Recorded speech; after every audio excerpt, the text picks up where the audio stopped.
आज हम जानिबा magical herb कांच चमत्कार लता कांच आसुथिबा विपदर देई थाए संकेत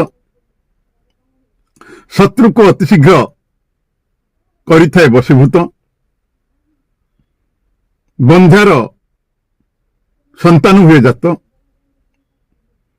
अनेक रोगरू रक्षा करे कांच आसुथिबा विपदर संकेत दिए। तो फ्रेंड्स ए बाबद कहवा पूर्व मुझे कही रखुच्छी जदि आपण एपर्यंत आम चैनल को सब्सक्राइब करना तले बटन उपर क्लिक कर ऑल बटन उपर क्लिक कर दिंतु जहाद्वारा आमर समस्त वीडियो गुड़िक आपको शो कर सहित जदि वीडियो पसंद आए लाइक करूँ कमेंट करूँ शेयर करूँ आज्ञा हाँ शेयर तो निश्चित करूँ कारण आपंकर गोटे शेयर हुए तो अन्य कहार जीवन में उपकार आनी तेणु शेयर करने को जमा भूलिबेनि। तो सहित मुझे कही रखुच्छी जदि आपण मानसिक ठाकुराणी माँ जोगमाया को निज गृह में निजर व्यवसाय प्रतिष्ठान निजर फैक्ट्री आदि प्रतिष्ठा करने चाहूँगी सहित मदान प्रतिष्ठा महालक्ष्मी यंत्र प्रतिष्ठा गृह शुद्धि ग्रह शुद्धि नवग्रह होम सब जब आम मान पंडित द्वारा करने चाहते दि जाइए नंबर आम सहित जोगाजोग करूँ। ओडिशा समेत भारतर अनेक प्रांत में माँ जोगमाया को प्रतिष्ठा करी अनेक भक्त अनेक चमत्कार फल पाई सारी आपण माँ को करंतु प्रतिष्ठा और देखंतु चमत्कार। जदि कौन समस्या थाए समस्यार समाधान सूत्र बाट पाऊना तेज समस्यार समाधान आपण ए नंबर जोगाजोग करें। तो फ्रेंड्स आसतु जानिबा चमत्कार लता कांच शत्रु को अतिशीघ्र करे वशीभूत बंध्यार संतान हुए जात अनेक रोग रक्षा करे आसुथिबा विपदर संकेत दिए। तो फ्रेंड्स लाल कला धला और हलदिया रंगर कांचर अद्भुत उपाय कांच एमती एक मंजी जहाँ बहुत दुर्लभ अटे यह जदि आपन को मिल जाए से तार उपयोग जानी जानती उपयोगकारी जीवन में केबे कौन जिनिसर अभाव रही न थाए अनेक लाभकारी गुण में भरपूर कांच एक प्रकार फलर मंजी यह गुंजा धुंदुची रत्ती आदि नाम अनेक लोक जानी था यह एक छोट मटर दाना भली होता है किंतु अपेक्षाकृत मजबूत होता है एक बणिया माने सोनारी माने रखी था किछि वर्ष पूर्वे सोनारी माने सुना तौलिबा पई व्यवहार करथिले कारण यार प्रत्येक दानार ओजन समान होता है पाखापाखि 120 मिलीग्राम कांचर मंजी तांत्रिक जी आवश्यक से मात्रा रे आयुर्वेद उपयोग करा जाय थाए। आयुर्वेद रे धोला कांच प्रायतः अधिक प्रयोग करा जाय थाए औषध रूप में यार मूल को व्यवहार करा जाय थाए।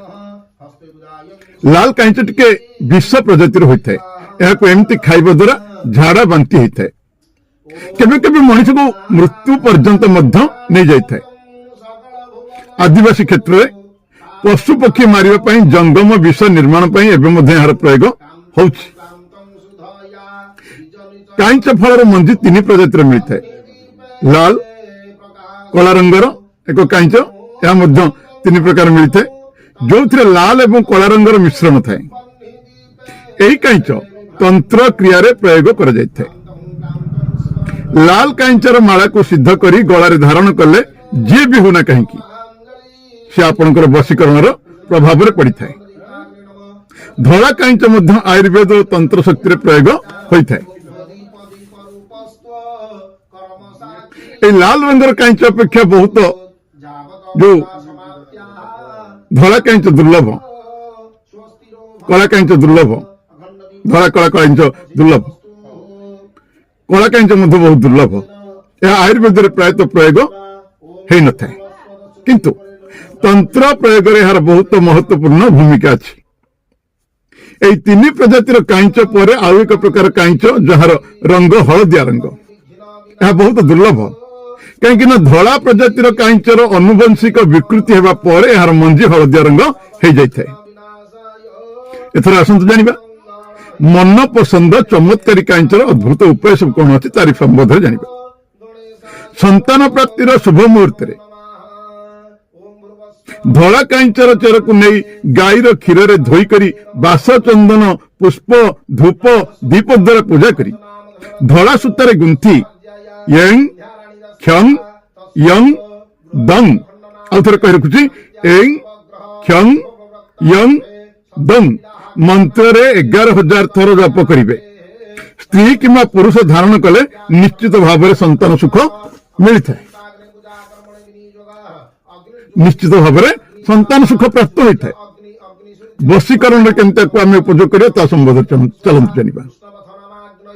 ଆପଣ ଯୋଉ ବ୍ୟକ୍ତିର ବଶୀକରଣ କରିବା ପାଇଁ ଚାହୁଁଛନ୍ତି ତାହାକୁ ନିଜ ମନରେ ଭାବନା ଭିତରେ ରଖି ମାଟିର ଦୀପ ନେଇ ଅଭିମନ୍ତ୍ରିତ କାଇଁଚର 5ଟି ଦାନାକୁ ନେଇକରି ତାକୁ ମହୁ ଭିତରେ ଡୁବାଇ କରି ରଖିଦିଅନ୍ତୁ। ଏହାର ପ୍ରୟୋଗରେ ଶତ୍ରୁ ମଧ୍ୟ ବଶୀଭୂତ ହୋଇଥାଏ। ଏହି ପ୍ରୟୋଗ ଗ୍ରହଣ କାଳ, ହୋଲି, ଦୀପାବଳି, ପୂର୍ଣ୍ଣିମା, ଅମାବାସ୍ୟା, ଅର୍ଦ୍ଧରାତ୍ରିରେ ଏହା ପ୍ରୟୋଗ କରାଯାଇଥାଏ। ଏସବୁ ତିଥିର ଅର୍ଦ୍ଧରାତ୍ରିରେ ଏହା ପ୍ରୟୋଗ କରାଯାଇଥାଏ। ବହୁତ ଫଳଦାୟକ, ବହୁତ ଭଲ ଫଳଦାୟକ। ଯଦି କାଇଁଚର ଦାନାକୁ ଅଭିମନ୍ତ୍ରିତ କରି ଯେକୌଣସି ବ୍ୟକ୍ତିର ପିନ୍ଧିଥିବା ଡ୍ରେସ, କପଡ଼ା ବା ରୁମାଲରେ ବାନ୍ଧି ରଖିଦିଅନ୍ତି, ଯୋଉ ପର୍ଯ୍ୟନ୍ତ କପଡ଼ା ଖୋଲି କାଇଁଚର ଦାନାକୁ ଆପଣ ବାହାର ନ କରିଛନ୍ତି ସେ ପର୍ଯ୍ୟନ୍ତ ସେହି ବ୍ୟକ୍ତି ବଶୀକରଣ ପ୍ରଭାବରେ ରହିଥାନ୍ତି। ଜୀବନ ସାରା ସମ୍ମାନ ରହିବ। ଶୁଦ୍ଧ ଜଳ, ଗଙ୍ଗା ଜଳ କିମ୍ବା ଅନ୍ୟ ତୀର୍ଥ ଜଳ, କାଇଁଚର ଚେରକୁ ଚନ୍ଦନ ଭଳି ଘଷନ୍ତୁ। ସେହି ଜଳରେ ଚନ୍ଦନ ଭଳି ଘଷନ୍ତୁ। ଯଦି ସମ୍ଭବ ହୁଏ ତେବେ କୌଣସି ବେଦପାଠୀ ବ୍ରାହ୍ମଣ ବା କୁଆଁରୀ କନ୍ୟାର ହାତରେ ଘଷନ୍ତୁ। ଏହି ଲେପକୁ ମଥାରେ ଚନ୍ଦନ ପରି ଲଗାନ୍ତୁ। ଆପଣ ଯୁଆଡେ ବି ଯିବେ, ସଭା ସମାରୋହ ଆଦିରେ ଯୁଆଡେ ବି ଆପଣ ଯିବେ, ସେଠାରେ ଆପଣଙ୍କୁ ବିଶିଷ୍ଟ ମାନ ସମ୍ମାନ ମିଳିଥାଏ। ବ୍ୟବସାୟ, କାରବାର ବା ଚାକିରି କ୍ଷେତ୍ରରେ ହେବେ ଉପକୃତ। କୌଣସି ମାସର ଶୁକ୍ଳ ପକ୍ଷର ପ୍ରଥମ ବୁଧବାର ଦିନ ଏକ ତମ୍ବାର ପଇସା 6ଟି ଲାଲ କାଇଁଚର ମଞ୍ଜି ଲାଲ କପଡ଼ାରେ ବାନ୍ଧି ସକାଳ 11ଟାରୁ ଦ୍ୱିପହର 1 ପର୍ଯ୍ୟନ୍ତ ବା 1ଟା ପର୍ଯ୍ୟନ୍ତ ଏହାରି ମଝିରେ କୌଣସି ସୁନସାନ ଜାଗାରେ ନିଜ ଉପରେ 11 ଥର ଉତ୍ତାରି 11 ଇଞ୍ଚ ଗାତ ଖୋଳି ସେଥିରେ ତାକୁ ପୋତି ଦିଅନ୍ତୁ। ସେଇ ଗାତରେ ସେକୁ ପୋତି ଦିଅନ୍ତୁ। ଏମିତି 11 ବୁଧବାର କରନ୍ତୁ। ଆପଣଙ୍କୁ 11 ବୁଧବାର କରିବାକୁ ପଡିବ। ପୋତିବା ବାଲା ଜାଗା ସବୁ ପ୍ରତ୍ୟେକ ସମୟରେ ନୂଆ ହେବା ଦରକାର। ଯୋଉ ଜାଗାରେ ସବୁ ପୋତିବ ଗୋଟିଏ ଜାଗାରେ ପୋତିବା ନାହିଁ, ସେ ପୋତିବା ଜାଗା ସବୁ ଅଲଗା ଅଲଗା ହେବା ଦରକାର। ଏହି ପ୍ରୟୋଗର କଣ ହେଇଥାଏ ନା ବ୍ୟବସାୟ, କାରବାର, ଚାକିରି କ୍ଷେତ୍ରରେ ଡେଭଲପ ହୋଇଥାଏ। ଏହି ପ୍ରୟୋଗରେ ବ୍ୟବସାୟ, କାରବାର, ଚାକିରି କ୍ଷେତ୍ରରେ ଡେଭଲପ ହୋଇଥାଏ। ଘରେ ଧନର କେବେ ଅଭାବ ରହିନଥାଏ। ଜ୍ଞାନ ବୃଦ୍ଧି ପାଇଁ କଣ କରିବା? କାଇଁଚର ମୂଳକୁ ଲାଲ କିମ୍ବା କଳା ଛେଳିର ଦୁଧରେ ଘଷି ହାତ ଉପରେ ଲେପ ଦେଇ ହାତ ପାପୁଲିକୁ ଆପଣ ରଗଡନ୍ତୁ। ଏମିତି କିଛି ଦିନ କରିବା ଦ୍ୱାରା ବ୍ୟକ୍ତିର ବୁଦ୍ଧି, ସ୍ମରଣ ଶକ୍ତି ତୀବ୍ର ହେବାରେ ଲାଗିଥାଏ। ଚିନ୍ତା, ଧାରଣା ଆଦି ଶକ୍ତିରେ ପ୍ରଖରତା ଏବଂ ତୀବ୍ରତା ଆସିଥାଏ। ଯଦି ଧଳା କାଇଁଚର 11 କିମ୍ବା 21ଟି ଦାନାକୁ ଅଭିମନ୍ତ୍ରିତ କରି ବିଦ୍ୟାର୍ଥୀର କକ୍ଷରେ ଉତ୍ତର କିମ୍ବା ପୂର୍ବ ଦିଗରେ ରଖି ଦିଆଯାଏ, ତାହେଲେ ବିଦ୍ୟାର୍ଥୀର ଏକାଗ୍ରତା ଏବଂ ସ୍ମରଣ ଶକ୍ତିରେ ଆଶ୍ଚର୍ଯ୍ୟ ପ୍ରକାର ଲାଭ ମିଳିଥାଏ। ବିଷ ନିବାରଣ। କାଇଁଚର ଚେରକୁ ଗଙ୍ଗା ଜଳରେ ଧୋଇବା ପରେ ଶୁଖାଇ ତାକୁ ରଖିଦିଅନ୍ତୁ। ଯଦି କୌଣସି ବ୍ୟକ୍ତି କୌଣସି ପ୍ରକାର ବିଷ ପାନ କରିଦେଇଥାନ୍ତି ବା ଅଚେତ ହେଇଯାଇଥାନ୍ତି, ତେବେ ପାଣିରେ ସେହି ଚେରକୁ ଘଷି ଉକ୍ତ ପାଣିକୁ ରୋଗୀକୁ ପିଇବାକୁ ଦିଅନ୍ତୁ। ଏହାକୁ ପାଣିରେ ଘଷି ପିଇବା ଦ୍ୱାରା ପ୍ରତ୍ୟେକ ପ୍ରକାର ବିଷ ଦୋଷ ନାଶ ହୋଇଥାଏ।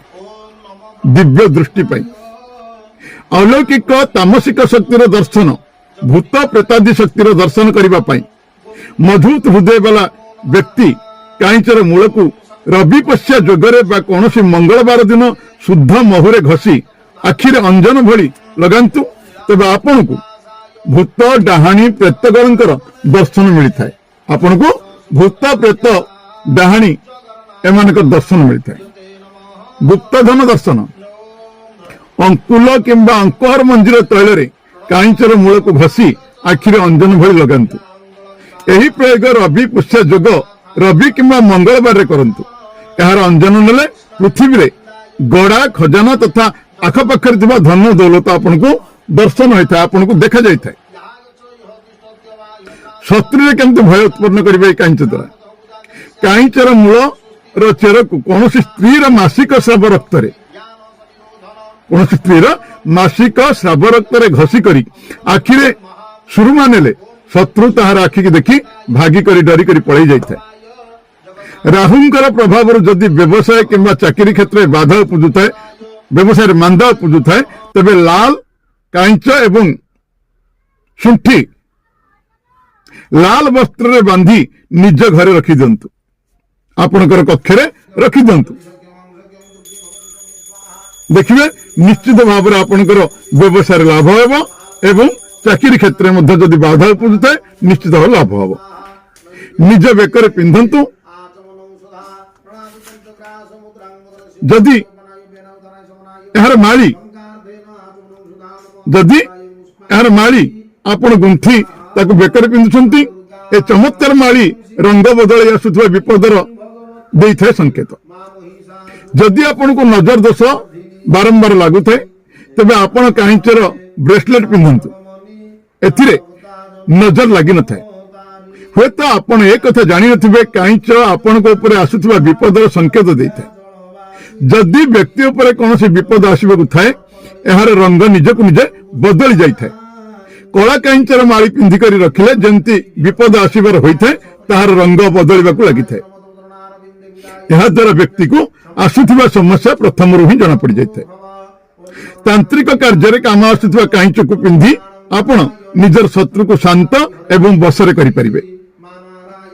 जदि कौन स्त्री किंबा पुरुष निजर बसर रखा चाहूँ काहर को निज बस रखा चाहूँ तेणु कहवा कथा अनुसार काम करने को चाहूँ से कहवा कथा अनुसार आपणकर कहवा कथा अनुसार से काम करने को चाहूँ तेल आपण काईचर उपयोग करिपारंती।